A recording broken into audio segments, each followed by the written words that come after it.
All right. Hey.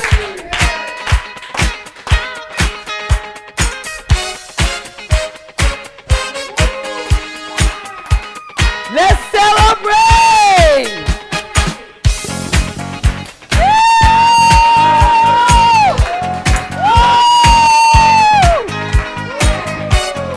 We are celebrating the end of season 1. Woo! We are celebrating with joy. It's been a great first season, and we are celebrating. Are y'all excited? Yeah! No more tea. Yes! Yes! We are excited tonight because we are coming to the end of season 1. It has been a great journey, and we are going to celebrate tonight with our last season 1 tea time. Please continue to submit all of your questions to via Facebook Messenger to Florine Hanley Folks, or email us at drflorinefolks@gmail.com. And do not forget to subscribe to my YouTube page, Dr. Florine Folks, and hit the button subscribe. And share this tea time. That is so important, so y'all can get me to come back, because this is the end of season 1. Can we just be grateful? What a great season. What a great season this is. And I am so excited tonight that to be a part of such a celebration. You all was with me for months. And now every good thing must come to an end. So we drink to this tonight with my ginger ale. I know y'all thought I had something in here, but this is ginger ale because ginger ale is soothing to the stomach. All right, we're going to get ready and get started with tea time, season finale. It is good. We're going to ask Sister Lorene to come and get my glass and bring it back towards the end so we can celebrate this great season finale. All right, let's start with our last week's question from Sumter, South Carolina. Y'all remember last week, right? I am a 47-year-old recently married to a wonderful man who has a 19-year-old son. Myself and my 20-year-old daughter, all of us get along great. We are such a blended family. I recently found out, however, Dr. Folks, that my 20-year-old daughter has been sneaking around having sex with my husband's son, my stepson. My husband say that they are not blood related. Should I make her in this incestuous relationship sign mom whose stomach is sick? Well, Mom, here's your answer. It is not a biological incestuous relationship. Like your husband said, that's his son and that's your daughter. And y'all just recently got married. There is no blood related, but because y'all so blended together, you feel like that's really your son, but it is not your son.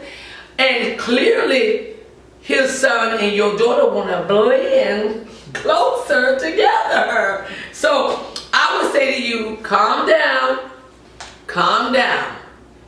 Life is not over. It's no need for you to try to interfere and end the relationship, because they already done mix and mingle, having sex together, and they're grown. They're not little kids. So I would just say, if you're very upset about it, you know, just tell your daughter you're not pleased with that, find somebody else. But and the young man, y'all in the house together, you know, it might be somebody need to move. I don't know. Somebody might need to move, because My only comment to you, mother, is they're grown and they're not blood related, and then it's really not incest. It's just family. And he's a father. He himself said, man, ain't nothing going on with that. That's fine. They're not blood related. But in your heart, he's your son. And I understand that, but you're going to have to get over it. All right, let's move on. Are you ready for the first question?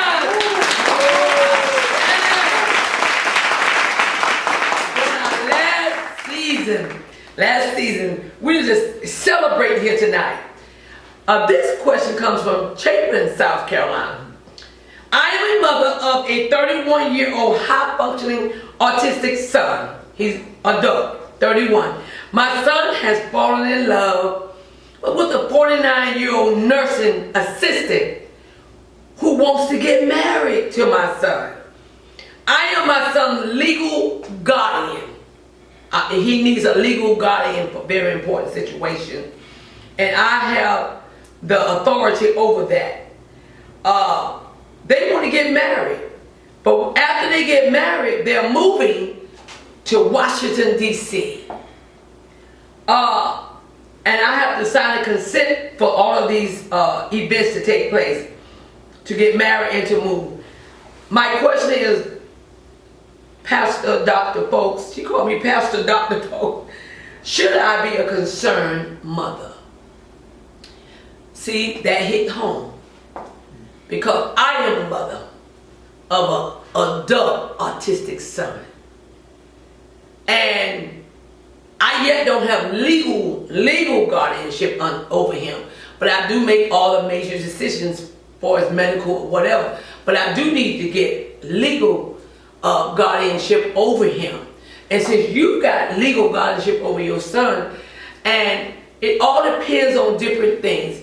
How dependent he is, how high functioning he is he able to do A, B, or C, and the woman is what, 49 and he's 31, and she wants to marry him, then move him to Washington, D.C. So I think you might need to find outside counseling for this, because as I said, I have a son who is autistic and he's an adult, and not in this lifetime, not while I breathe on this earth, will I allow my son to marry a 49-year-old woman and he's 31, and she's blatantly said, I'm going to move him from Chapin to Washington, D.C. It's not going to happen. I'm not going to sign because I don't know her. I don't know what you're going to do. I don't know how he's going to defend himself. I just don't know. And I've heard horror stories about this. So I would really be concerned and really think about that. He might get mad or whatever, but no, I would not allow him to move that far to Washington, D.C. with this woman. I just would not do that. Based on the different ramifications of autism, I just would not do that. So you might have to get an outside, other than me, opinion on that. And you think about that real serious, because I've heard horror stories that happen to these adult, male and female autistic kids, grown adults. Okay? Thank you!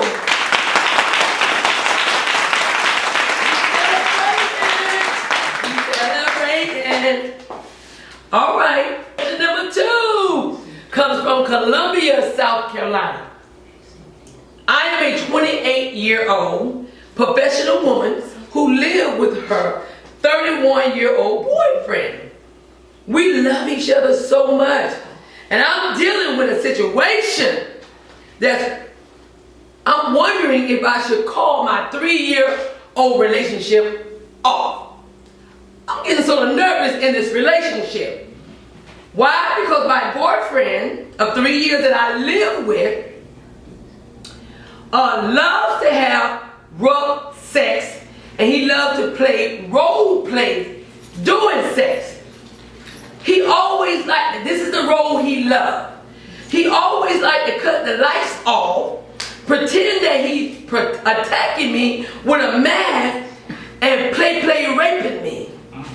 And he wants me to scream like I'm actually being raped and being afraid. But it's role play. He gets angry when I come up with different roles, because there's other role-playing sex games we can do. But he likes to pretend that I'm the victim. He puts on the mask, and he's the rapist. Should I leave this man? And keep in mind, Dr. Fulks, this is only role play, and he loves it. But I'm starting to say he loves it a little too much. All right, my answer to Miss Columbia, 28-year-old. Let me hold my play champagne over there, because something is wrong with you. Something is wrong with you. Thank you, Miss Lorraine. Something is wrong with you. I need some of my little drink. Now, nothing wrong with role play. Y'all just having fun. But he likes the role of a rapist and choking you out and wants you to scream. Scream like I'm really doing it. Wow. And then y'all have the rough sex, because he loves that. He's a rapist for real. He's a rapist for real. If he's not a rapist, he's practicing on you how to go out there and rape. Something strange about him. And the fact that you letting him do it and you screaming, ah! Just scream yourself right on the bull street. Ah! That's not a good thing. So young lady, you ought to be concerned. Tell him you don't want to play the victim no more. You don't want him on top of you with a mask, choking you, because that is a little weird. Now, maybe if he did it one time, I might get bounced. But 2, 3, 4, 5 times? Nah, something wrong with him. He's practicing for real rape, as far as I'm concerned. And you come up with all these ideas, little fun games that y'all can play. He be like, nah, I don't want that. I want you to just, I want to be the rapist again. Guess what? He really is the rapist. Trust and believe this. I'm telling you, young lady, get out of that relationship. That's not safe and that's not cool. And you stop being submissive to such foolery. Something is wrong with y'all.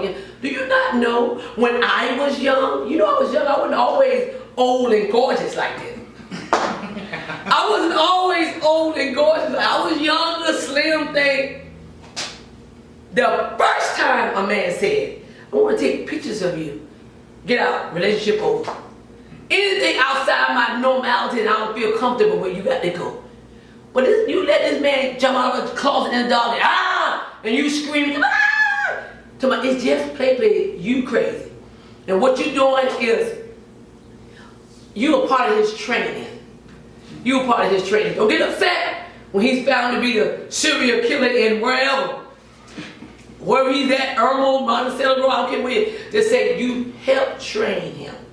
I'm serious about this. Stop that, end that relationship. All right, let's move on.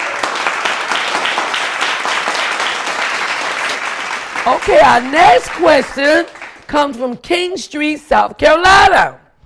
I am a deacon at my church, but suffers from 2 medical conditions, whereas my doctors have given me a prescription for medical marijuana. And the pain really has greatly decreased. My church found out and said if I keep smoking this medical marijuana that I have a prescription for, I can no longer be a deacon.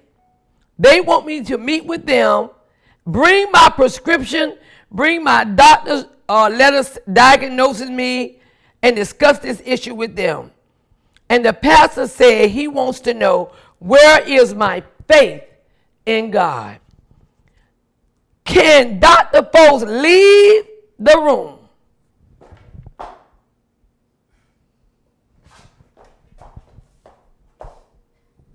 Can Dr. Fulks leave the room and Pastor Fulks come in? What should I do? Okay, I'm not sitting down, so I'm leaving. Now I'm coming back as Dr. Fulks. God bless you. I pray that everything is well with you. And I thank God he's been so good to me. But Brother Deacon, you got some prescriptions to smoke marijuana. What a blessed man you are.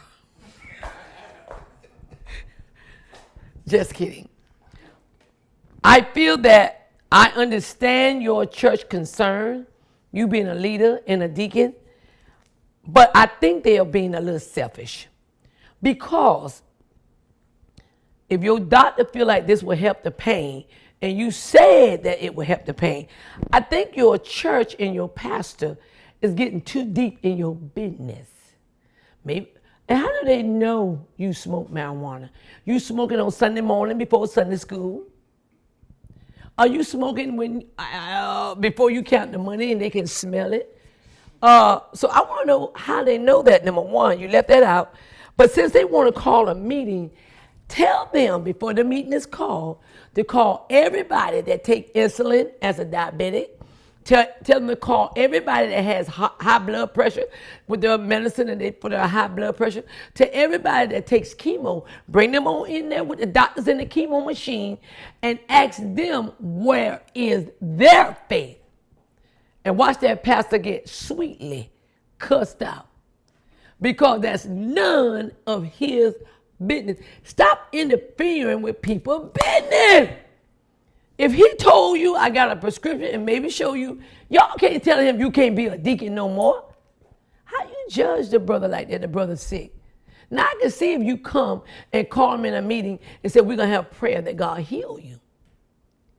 But we understand that's the doctor. But you can't tell somebody to go against their doctor wishes. Like I said, at least he said the pain is going away and the doctors wrote him a prescription. It's all about relieving his pain. Churches need to stay out of people's medical business, family business, and gonna sit the man down. That could greatly damage him, and he may not ever go to church again. A lot of times we as leaders push people out the church with our opinion, judging people. Let he who is among you without sin cast the first stone. Man, I'm getting all that. Pastor Fulks getting ready to go. Don't y'all call me no more.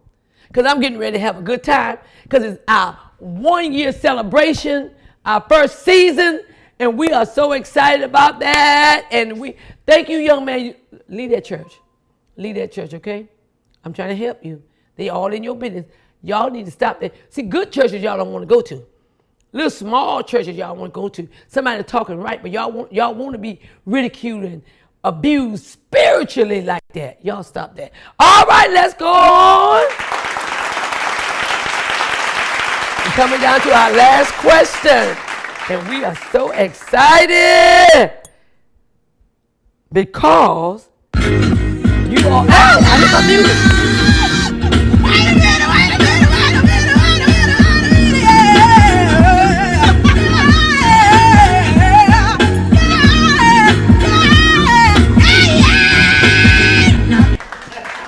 All right, I feel better now. All right.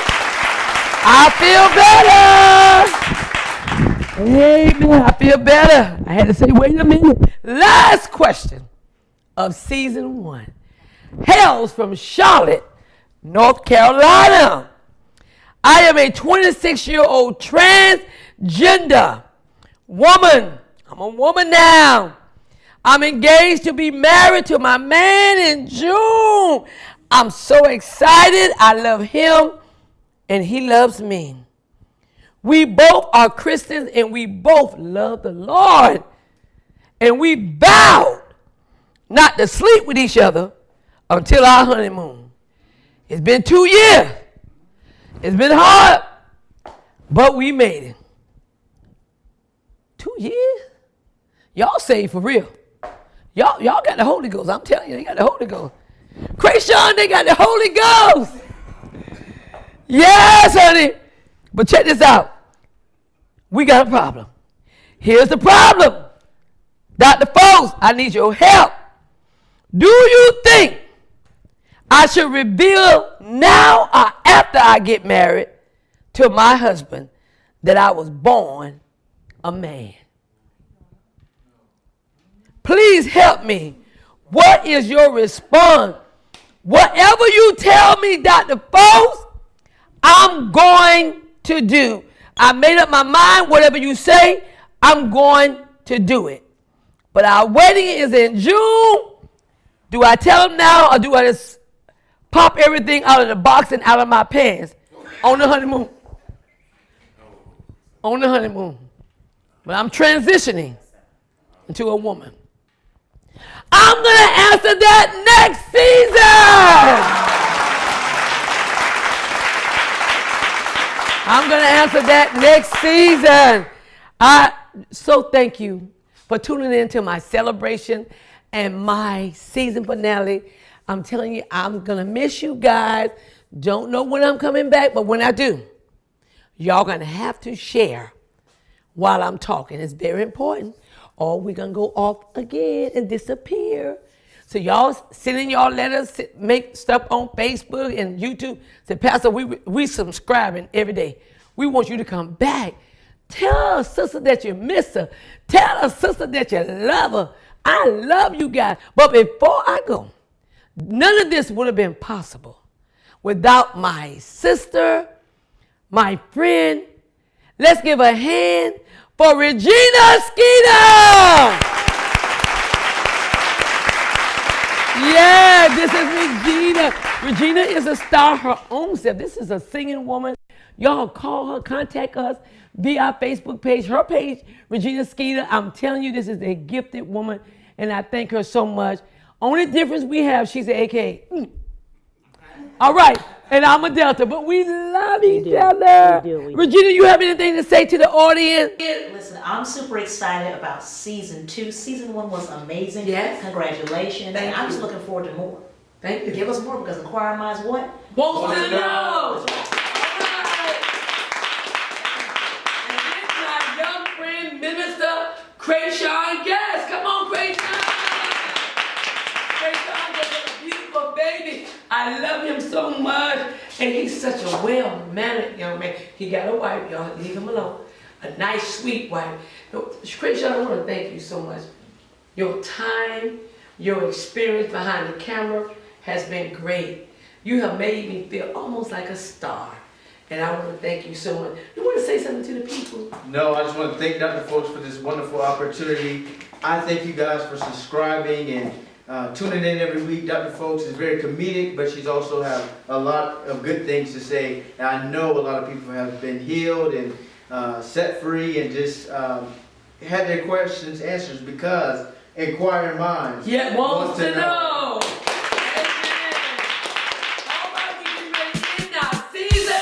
And don't forget, continue to send your questions in via Facebook Messenger, the Florine Handy Phone, or email us at drflorinefolks@gmail.com. You got to subscribe so I can keep coming back. YouTube page at Dr. Florine Folks, and we'll leave it with a party.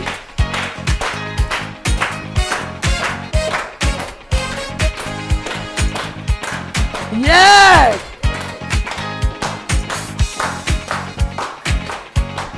We thank you so much. And I will see you at the beginning of season 2. Y'all let me know how much y'all miss me. Goodbye.